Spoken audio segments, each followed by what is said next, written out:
నమస్తే నేను Vaishnavi welcome to master కి టీవీ ఇది సామాన్యుడి స్వేచ్ఛకు సంకేతం ఇక డీటెయిల్స్ చూసుకున్నట్లయితే గ్రేటర్ హైదరాబాద్ ట్రాఫిక్ పై సచివాలయంలో ముఖ్యమంత్రి రేవంత్ రెడ్డి సమీక్ష నిర్వహించారు ప్రభుత్వ ప్రధాన కార్యదర్శి శాంతికుమారి డీజీపీ ఇతర పోలీసు ఉన్నతాధికారులు హాజరయ్యారు గ్రేటర్ పరిధిలో ట్రాఫిక్ రద్దీ అధిగమించేందుకు చేపట్టాల్సిన చర్యలపై చర్చించారు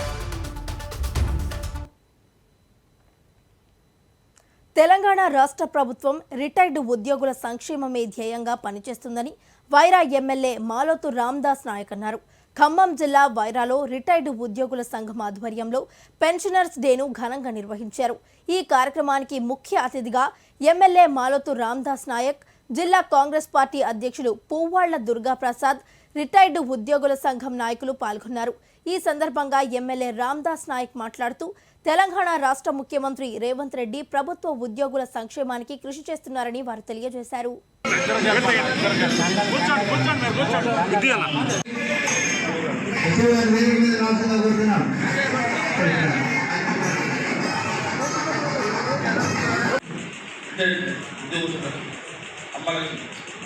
మరి సమావేశానికి వచ్చిన మా పార్టీ నాయకత్వం తెలియజేస్తూ అన్ని విషయాలు మీ ముందు చెప్పేది ఉంటుంది ఉపాధ్యాయులు ఈ వ్యవస్థ నడిపించినట్టు ఉపాధ్యాయులు వ్యవస్థ నడిపించినట్టు రాజకీయాలు మాకంటే ఎక్కువ బాగా తెలిసినట్టు విషయాల మీద బాగా అవగాహన ఉన్నట్టు భద్రాచలం సున్నా రాజాలు అయితే ఉపాధ్యాయులు 4 సార్లు తెలిపించారు అంత పట్టుకున్న వాళ్ళు అందరికీ తల్లిదండ్రులు మనం చేస్తూ మీకు కట్టుకోవడానికి ఆఫీస్ కట్టుకోవడానికి దుర్గన్న ఇచ్చాడు కాంగ్రెస్ పార్టీ పక్షాలు అదే దుర్గన్న మేమందరం కలిసి ఆ బిల్డింగ్ కట్టడానికి కూడా ఆయన కలిసి ఇచ్చే జాబ్ కాబట్టి బిల్డింగ్ కట్టాల్సిన బాధ్యత మాత్రమే ఉంటుంది కాబట్టి ఖచ్చితంగా బిల్డింగ్ ఇచ్చేదాంట్లో మా ప్రయత్నం చేస్తూ అందరితో పాటు ఉన్నట్టు ఉండే అవకాశం కళ్ళకి మీరందరూ ఉంటారని అవకాశం ఉండేదని మా వడ్డదాన్ని ఉద్యోగులు అమ్మాలకి మరి సమావేశానికి వచ్చిన మా పార్టీ నాయకత్వం అందరికీ కూడా తెలియజేస్తూ అన్ని విషయాలు మీ ముందు చెప్పేది ఉంటుంది ఉపాధ్యాయులు ఈ వ్యవస్థ నడిపించినట్టు ఉపాధ్యాయులు వ్యవస్థ నడిపించినట్టు రాజకీయాలు మాకంటే ఎక్కువ బాగా తెలిసినట్టు విషయాల మీద బాగా అవగాహన ఉన్నట్టు భద్రాచలం సున్నా రాజాలు అయితే ఉపాధ్యాయులు 4 సార్లు తెలిపించారు అంత పట్టుకున్న వాళ్ళు 7వ తరగతి చదువుతున్న విద్యార్థిని విచక్షణారహితంగా చితకబాదిన స్కూల్ ప్రిన్సిపల్పై చర్యలు తీసుకోవాలని విద్యార్థి సంఘాల నాయకులు ఆందోళన చేపట్టారు పెద్దపల్లి జిల్లా ఆర్ఎఫ్సిఎల్లోని శ్రీ చైతన్య స్కూల్ ఎదుట నిరసన తెలియజేశారు పెద్దపల్లి జిల్లా రామగుండం మున్సిపల్ కార్పొరేషన్ 39వ డివిజన్ కార్పొరేటర్ జెట్టి జ్యోతి రమేష్ కుమారుడు వర్షిత్ పెద్దపల్లి జిల్లా రామగుండం ఎరువుల కర్మాగారంలోని శ్రీ చైతన్య పాఠశాలలో 7వ తరగతి చదువుతున్నాడు అతనిపై ప్రిన్సిపల్ సహనం కోల్పోయి తన చేతిలో ఉన్న కర్రకు పని చెప్పడంతో తీవ్ర గాయాలయ్యాయి తోటి విద్యార్థులతో సరదాగా ఆడుకుంటూ ఉండగా సహనం కోల్పోయిన ప్రిన్సిపల్ రవికాంత్ కర్రతో తన కుమారుడి తొడలపై తీవ్రంగా కొట్టడంతో గాయం అయ్యిందని తండ్రి రమేష్ ఆరోపించారు స్థానిక ఎన్టీపీసీ పోలీస్ స్టేషన్లో ఫిర్యాదు చేసినట్లు ఆయన తెలియజేశారు అధికారులు స్పందించి స్కూల్ ప్రిన్సిపల్పై చర్యలు తీసుకోవాలని విద్యార్థి సంఘాల నాయకులు డిమాండ్ చేశారు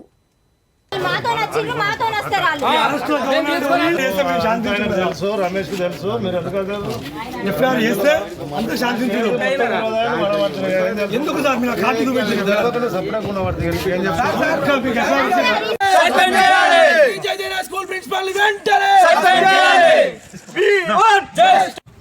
గోదావరిఖని పారిశ్రామిక ప్రాంతంలోని ఆర్ఎఫ్సిఎల్ టౌన్షిప్ లో ఉన్నటువంటి శ్రీ చైతన్య పాఠశాల ప్రిన్సిపాల్ గారు జెట్టి వర్షిత్ను నిన్న అకారణంగా చితకబాదడం జరిగింది. ఒకసారి మీరు కాలు చూస్తే అంటే పోలీసు యంత్రాంగం కూడా ఆ విధంగా కొట్టే పరిస్థితి లేదు. ఇవాళ రోజున ఆయన ఏ చిన్న తప్పు చేసినా ఒకవేళ ఏదైనా మాట అన్నా కూడా ఎవరైనా బెదిరించి వాళ్ళ పేరెంట్స్కి చెప్పే పరిస్థితి ఉంటుంది. కానీ ఇవాళ రోజున ఇక్కడ ఉన్నటువంటి ప్రిన్సిపాల్ అకారణంగా పిల్లగాన్ని ఈ విధంగా కొట్టడం జరిగింది. కాబట్టి ఇక్కడ ఉన్నటువంటి ఈ రవికిరణ్ ప్రిన్సిపాల్ని సస్పెండ్ చేయాలని మేము అఖిల భారత విద్యార్థి సమాఖ్యగా ఇంకా విద్యార్థి సంఘాలుగా మేము డిమాండ్ చేస్తూ ఉన్నాము. ఈ శ్రీ చైతన్య పాఠశాలలు ఏమైతే ఉన్నాయో ఈ స్కూళ్ళల్లో ఫీజుల పేరు మీద దోపిడీ చేయడమే తప్పితే విద్యార్థులకు ఏ విధంగా కూడా చూసుకునే పరిస్థితి లేదు. కాబట్టి ఇక్కడ ఉన్నటువంటి పారిశ్రామిక ప్రాంత ప్రజలు కూడా ఆలోచన చేయాలి. మీ అందరూ కూడా ఏమిటంటే ఇక్కడ విద్యార్థులను ఈ విధంగా అకారణంగా కొట్టి ఈ విధంగా చితకబడడం సరైన విధానం కాదని కూడా ఈ సందర్భంగా తెలియజేస్తా ఉన్నాను. మనం ఇక్కడ ఉన్నటువంటి ఎస్ఐ గారు కూడా చెప్తా ఉన్నారు, కానీ న్యాయం చేస్తా అంటున్నారు, కానీ న్యాయం చేయలేకపోతున్నారు. మాకు ఇక్కడ ఏం కావాలనంటే సస్పెండ్ చేయాలి లేదా ఇక్కడ నుంచి ట్రాన్స్ఫర్ చేయాలని కూడా మేము డిమాండ్ చేస్తా ఉన్నాము. లేని పక్షంలో ఈ RFCL గేట్ నుంచి దాటే పరిస్థితి లేదని కూడా ఈ సందర్భంగా తెలియజేస్తా ఉన్నాం. గోదావరికని కరీంనగర్ పట్టణంలో ఫిబ్రవరి 27, 28, 29 తేదీలలో సిపిఎం జిల్లా ప్లీనరీ సమావేశాలు నిర్వహిస్తున్నామని సిపిఎం జిల్లా కార్యదర్శి ముల్కురి వాసుదేవరెడ్డి అన్నారు. ఈ సమావేశాల్లో జిల్లా ఉద్యమాలను సమీక్షించుకొని భవిష్యత్ కర్తవ్యాలను రూపొందిస్తామని వాసుదేవరెడ్డి తెలిపారు. రాష్ట్రంలో టీఆర్ఎస్ ప్రభుత్వాన్ని ప్రజలు తిరస్కరించి కాంగ్రెస్కు అధికారం ఇచ్చారని దానికి అనుగుణంగా కాంగ్రెస్ పార్టీ పనిచేయాలని వాసుదేవరెడ్డి తెలియజేశారు. స్థానికంగా జరిగిన సిపిఎం ప్లీనరీ సమావేశంలో ఆయన మాట్లాడారు. ఈరోజు సిపిఎం పార్టీ కరీంనగర్ జిల్లా కమిటీ సమావేశం జరిగింది. ఈ సమావేశంలో ప్రధానంగా శ్రామిక వర్గం కష్టజీవులు ఎదుర్కొంటున్నటువంటి సమస్యలను చర్చించి భవిష్యత్తు కర్తవ్యాలను కూడా నిర్దేశించుకోవడం జరిగింది. దేశంలో బీజేపీ మతోన్మాదంతో కులాల మధ్య మతాల మధ్య చిచ్చు పెడుతూ ఓట్ల రాజకీయం చేస్తుంది, స్పష్టంగా కనిపిస్తుంది. ప్రజలు కూడా గమనిస్తున్నారు. మత విశ్వాసాలను రాజకీయాలకు అంటగడతా ఉంది. విశ్వాసం వేరు, రాజకీయాలు వేరు. రాజ్యాంగ వ్యవస్థను మొత్తం కూడా పూర్తిపడుస్తూ ఉంది. ప్రజాస్వామ్యానికి హాని కలిగేటువంటి దుందుడుకు చర్యలకు పాల్పడుతూ ఉంది. ఈ బీజేపీ ప్రభుత్వాన్ని రాబోయే ఎన్నికల్లో ఓడించాలని చెప్పేసి, బీజేపీ అభ్యర్థులను ఓడించాలని చెప్పేసి సిపిఎంగా ప్రజానీకానికి పిలిపిస్తున్నాం. దేశంలో అభివృద్ధి వైపు ఆలోచించకుండా యువతను, విద్యార్థులను, కార్మికులను, కర్షకులను, కూలీలను, మొత్తం సవర్ణ వర్గాలను ఏమాత్రం పట్టించుకోకుండా కేవలం రామ జన్మభూమి పేరుతోని లేదా ఎన్ఆర్సీ పేరుతోని, సిఏ పేరుతోని, పుల్వామా దాడుల పేరుతోని మతాలను రెచ్చగొడుతూ, కులాలను రెచ్చగొడుతూ, మధ్యలో చీలికలు తీసుకొస్తూ ఆ రకమైనటువంటి రాజకీయాలు చేస్తున్నారే కానీ ఈ బీజేపీ వచ్చిన తర్వాత ఏ ఒక్కరికి ప్రయోజనం చేకూర్చినటువంటి పాపన పోలేదు. కాబట్టి ప్రజలు కూడా ఆలోచిస్తున్నారు. ప్రజలకు ఎంతో కాలం వీరి చేష్టలు దాగవు, వీరి రాజకీయాలు అర్థమవుతున్నాయి. అభివృద్ధి నిరోధకమైనటువంటి బీజేపీని ఓడించడానికి కోసం సిద్ధంగా ఉన్నారు. సిపిఎం పార్టీ కూడా బీజేపీని ఓడించడం కోసం కృషి చేస్తుంది. రాబోయే ఎన్నికల్లో బీజేపీని ఓడించాలని చెప్పేసి కూడా మేము పిలుపునిస్తున్నాం. అంతేకాదు ఇవాళ రాజకీయ పార్టీలను శత్రువులుగా చూస్తుంది. రాజకీయ పార్టీలను ఏదో రూపంలో ఈడీనో అట్లాగే సిబిఐ పేరుతోని వాళ్ళ జేబు సంస్థలుగా మార్చివేసి ఆ రకమైనటువంటి చర్యలకు దోహదపడుతుంది. కాబట్టి ప్రజానీకం ఇప్పటికైనా మేల్కొనాల్సిన అవసరం ఉందని చెప్పేసి ఈ సందర్భంగా తెలియజేస్తున్నాం. అట్లాగే ఈ నెల 27, 28, 29 తేదీలో జిల్లా ప్లీనరీ సమావేశం, ఫిబ్రవరి 27, 28, 29 తేదీల్లో జిల్లా ప్లీనరీ సమావేశాలు ఘనంగా నిర్వహించుకోవడం జరుగుతూ ఉంది. అట్లాగే ఏదైతే పార్టీ ఇచ్చిన పిలుపులను కింది స్థాయి వరకు కార్యకర్తలు అందుకొని విజయవంతం చేయాలని చెప్పేసి పిలుపునిస్తున్నాం. రాష్ట్రంలో కాంగ్రెస్ పార్టీ అధికారంలోకి వచ్చింది. కాంగ్రెస్ పార్టీ అధికారంలో ఎన్నికల ముందు హామీలు ఇచ్చింది. హామీలన్నీ కూడా అమలు చేయాలని చెప్పేసి, రైతు బంధు కూడా నిధులు కూడా విడుదల చేయాలని చెప్పేసి, అట్లాగే అవుట్సోర్సింగ్ కార్మికులు, కాంట్రాక్ట్ కార్మికులు అందరికీ కూడా న్యాయం చేయాలని చెప్పేసి, అట్లాగే జీపీ కార్మికులు, ఆశాలు, అంగన్వాడీలు, ఇతరత్ర అసంఘటిత కార్మిక వర్గానికి మొత్తం కూడా సంఘటిత కార్మిక వర్గానికి కూడా న్యాయం చేయాలని చెప్పేసి వాళ్ళు ఏదైతే ఎన్నికల ముందు హామీలు ఇచ్చారో హామీలన్నీ కూడా అమలు చేయాలని చెప్పేసి సందర్భంగా రాష్ట్ర ప్రభుత్వాన్ని కూడా విజ్ఞప్తి చేస్తున్నాం.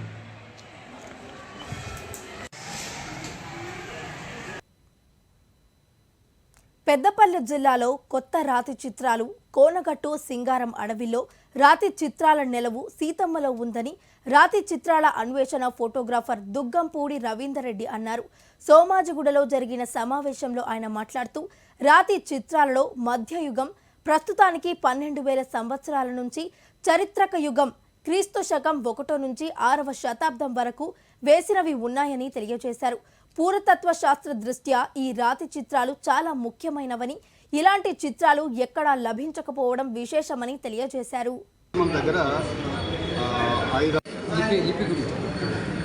అక్కడ అంటే ఈ చిత్రిత శిలాశయం లేదా పెయింటెడ్ రాక్ షెల్టర్లో 6 శాసనాలు లభించినాయి. 6 5 శాసనాలు శాతవాహనుల కాలం నాటివి, అంటే క్రీస్తు శకం 1వ శతాబ్దం, ఇంకా ఒక 100 ఏళ్ళు వెనక్కి వెళ్ళే శాసనాలు 5 శాసనాలు దొరికినాయి.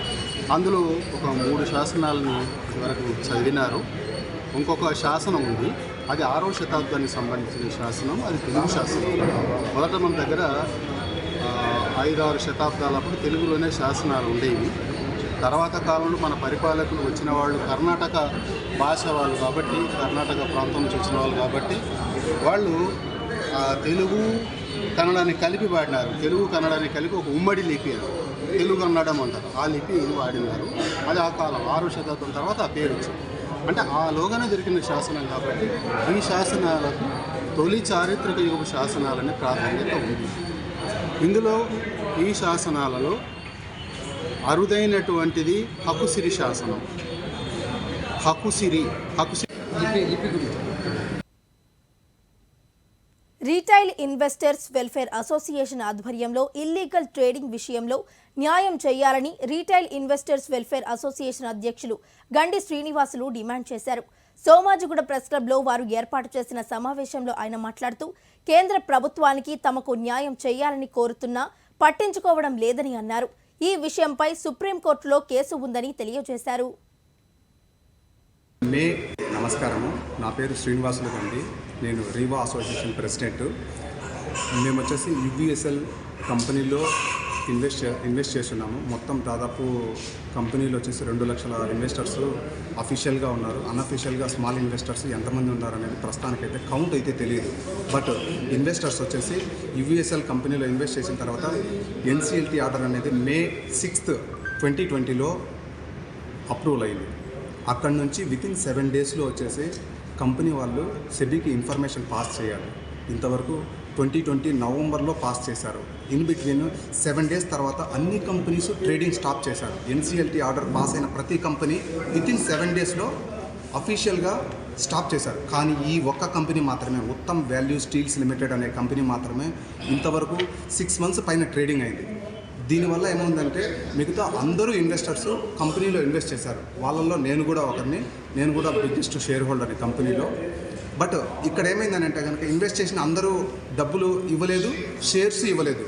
ప్రాపర్గా సెబీ కనుక ఈ యొక్క యాక్షన్ కనుక తీసుకుని ఉంటే మీరు ఎందుకు వితిన్ 7 డేస్లో ఎందుకు ఇన్ఫర్మేషన్ పాస్ చేయలేదని ఇన్వెస్టర్స్ అడిగారు, ఎవరి తరపున, సెబీ తరపున.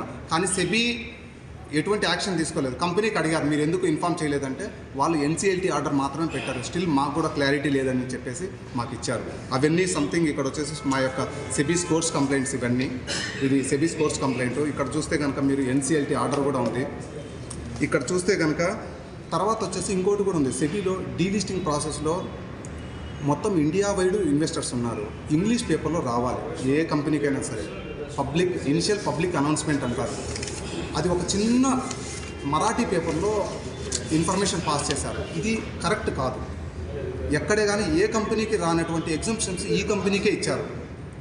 సెకండ్, ఇంకొక ఇంపార్టెంట్ చెప్పాలని అంటే కనుక ఈ సెబీలో చాలా వరకు ఎటువంటి యాక్షన్ ఈ కంపెనీ మీద ఎందుకు తీసుకోలేదని కూడా మేము కంప్లైంట్ చేసి ఉన్నాము. దానికి వచ్చేసి మేము చాలా గవర్నమెంట్ అఫీషియల్స్, మినిస్ట్రీకి కూడా అప్రోచ్ అయ్యాము. ఢిల్లీలో కూడా కేసు వేసాము, ఢిల్లీలో సుప్రీంకోర్టుకు వెళ్ళాము.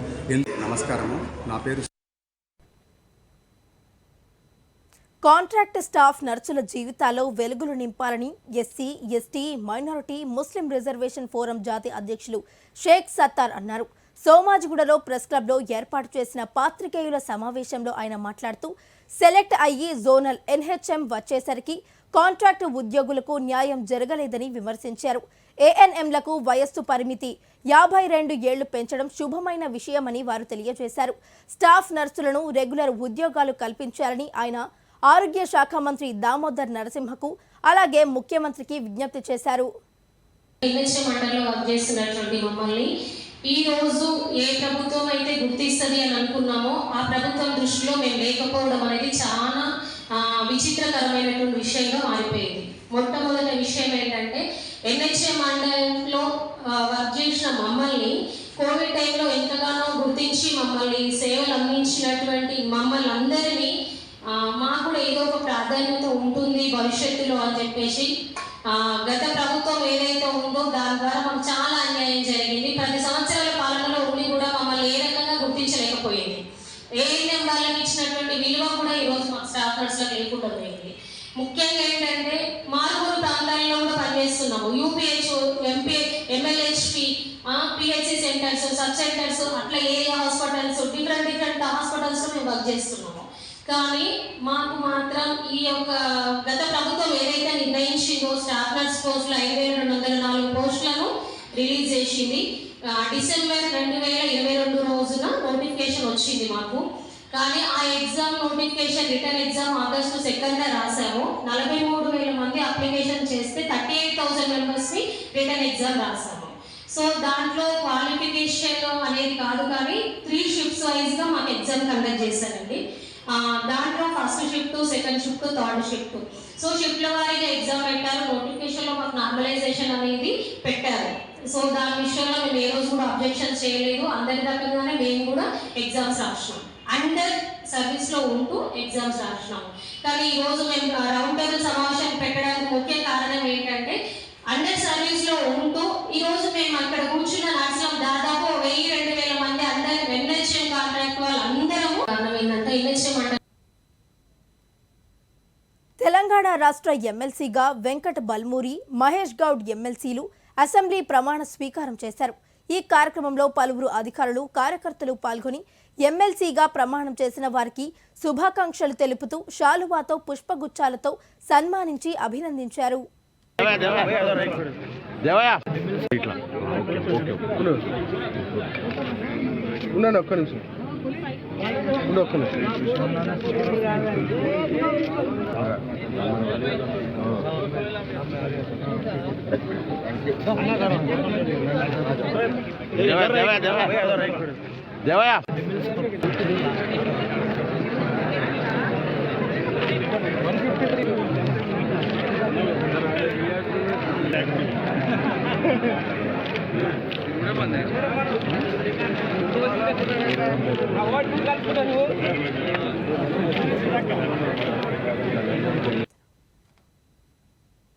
ఖమ్మం నగరంలో దొంగతనానికి గురైన లారీని ఖమ్మం సిసిఎస్ 3 టౌన్ పోలీసులు పట్టుకున్నారు. మొహమ్మద్ జహంగీర్ అనే వ్యక్తి పార్కింగ్ చేసిన తన లారీని దొంగతనం చేశారని 3 టౌన్ పోలీస్ స్టేషన్లో కంప్లైంట్ ఇచ్చారు. దీంతో వాహనాలు తనిఖీలు చేస్తున్న సమయంలో అనుమానాస్పదంగా ఎటువంటి కాగితాలు లేని లారీని పట్టుకుని దర్యాప్తు చేయగా నగరంలోని 3 టౌన్ ప్రాంతంలో లారీని దొంగిలించినట్లు తెలియజేశారు. వారి వద్ద నుండి ఒక లారీతో పాటు 2 లక్షల నగదును స్వాధీనం చేసుకున్నారు. లారీ యాజమానులు లారీ పార్కింగ్ విషయంలో జాగ్రత్త పాటించారని పోలీసులు తెలిపారు.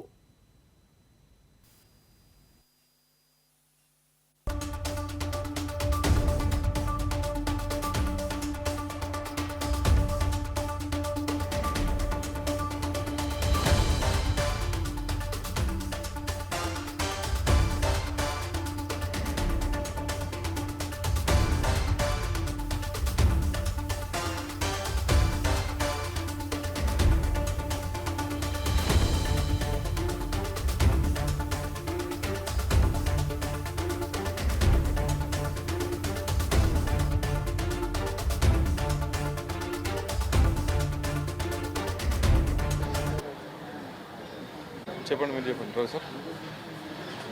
తప్పకుండా చెప్తారా? రిసీవర్స్ అంటే వాడు మనకి తిరిగి అంటాడు ఎవరికి అమ్మానని చెప్పేసి అంటే ఈరోజు మార్నింగ్ వెహికల్ చెక్కింగ్లో భాగంగా 3 టౌన్ పోలీసు అండ్ సిసిఎస్ సిబ్బంది అందరు కలిసి మన కాలువోటు దగ్గర వెహికల్ చెకింగ్ చేస్తుంటే ఒక లారీ తీసుకుని ఇద్దరు వ్యక్తులు చిరంజీవి అండ్ ఎలీషా ఇద్దరు కలిసి ఆ లారీ తీసుకెళ్తున్నారు. లారీలో చూస్తే ఏంటంటే మన దగ్గర ఆల్రెడీ అది థెఫ్ట్ కేసు కింద జనవరి 20th రిజిస్టర్ అయింది. మన 3 టౌన్ లిమిట్స్లోనే దొంగతనం లారీ అయింది అని ఆ ఓనరు నైట్ మన నెహ్రూ పార్క్ దగ్గర పార్క్ చేసుకుని ఇంటికి పోతే తెల్లారిసరికి ఆ లారీ పోయిందని మన దగ్గర ఆల్రెడీ కంప్లైంట్ ఇస్తే జనవరి 20th కేసు అయింది. సేమ్ అదే లారీని తీసుకుని వీళ్ళిద్దరు ఈరోజు పోతుంటే వాళ్ళని పట్టుకోవడం జరిగింది. వెహికల్ చెకింగ్లో భాగంగా CCS and 3 town police station సిబ్బంది పట్టుకున్న తర్వాత మనం ఈ లారీ ఎక్కడ ఏంటి అంటే వాళ్ళు ఏం డాక్యుమెంట్లు చూపలేదు. మన దగ్గర ఆల్రెడీ కేసు ఉన్నది కాబట్టి వీళ్ళ దగ్గర మన స్టాఫ్ దగ్గర నంబర్లు అవన్నీ ఉంటాయి, ఆన్లైన్లో సిస్టంలో ఉంటాయి ట్యాబ్లో. అవి చూస్తే అది థెఫ్ట్ వెహికల్ అది ఇమీడియట్గా పట్టుకున్నాము. తర్వాత వాళ్ళని తీసుకుని వచ్చేసి సిసిఎస్ ఏసీపీ గారు అండ్ ఇన్స్పెక్టరు 3 టౌన్ వీళ్ళంతా కూడా ఎంక్వైరీ చేసి ఏంటంటే ఈ చిరంజీవి అనే గతంలో కూడా చిన్న చిన్న కాంట్రాక్ట్స్ అవి సివిల్ వర్కులు చేసుకోవటం, దాంట్లో లాస్ అయిపోవటము. తర్వాత ఎలీషా అనే కూడా ఇంకొక అతను ఆయన దగ్గర అప్పుడు డ్రైవర్గా అసిస్టెంట్గా పనిచేసేవారు. ఇద్దరు కూడా నీడి మనీ అవసరాలు అప్పుల పాలైపోయినారని ఈ లారీలో దొంగతనం స్టార్ట్ చేశారు. అండ్ ఈ లారీయే కాకుండా మనకి నవంబర్ నెలలో కూడా మన దగ్గర 3 టౌన్లో ఒకటి లారీ అడ్డా దగ్గర పెట్టుకుంటే ఒక లారీ ఎంటీ లారీ పెద్ద లారీని అది కూడా దొంగతనం అయింది నవంబర్లో కూడా. ఆ లారీని కూడా వీళ్ళే తీసుకుపోయారు, విజయవాడ తీసుకొని పోయి అక్కడ అమ్మేసుకున్నారు. అండ్ అక్కడ ఉన్నవాళ్ళు ఏంటంటే 2 లక్షలకి అక్కడ అమ్మేసుకున్నారు. ఆ లారీని కూడా స్క్రాప్ కింద కట్ చేసేసారు. టైర్లు ఇంజన్ బాడీ ఐరన్ పార్ట్స్ ఏమున్నాయి అన్ని ముక్కలు చేసుకుని అక్కడ అమ్మేసుకుని వాళ్ళకి అమ్మేశారు. దానికి అప్పుడు వాళ్ళకి 2 లక్షలు ఉన్నాయి. ఈ లారీని కూడా తీసుకుపోయి అదేవిధంగా విజయవాడ తీసుకుపోయి ఖమ్మం జిల్లా పాలేరు నియోజకవర్గంలో రెవెన్యూ శాఖ మంత్రి పొంగులేటి శ్రీనివాసరెడ్డి విస్తృతంగా పర్యటించారు. కూసుమంచిలోని ఎమ్మెల్యే క్యాంపు కార్యాలయంలో 63 మంది లబ్ధిదారులకు కళ్యాణలక్ష్మి చెక్కులను అందించారు. లబ్ధిదారులకు కృతజ్ఞతలు తెలిపారు. అనంతరం పదవీకాలం ముగించుకున్న సర్పంచులను సన్మానించారు.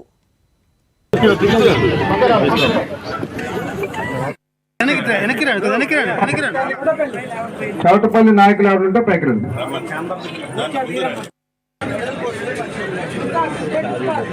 కొంచెం వెనక ప్లీజ్.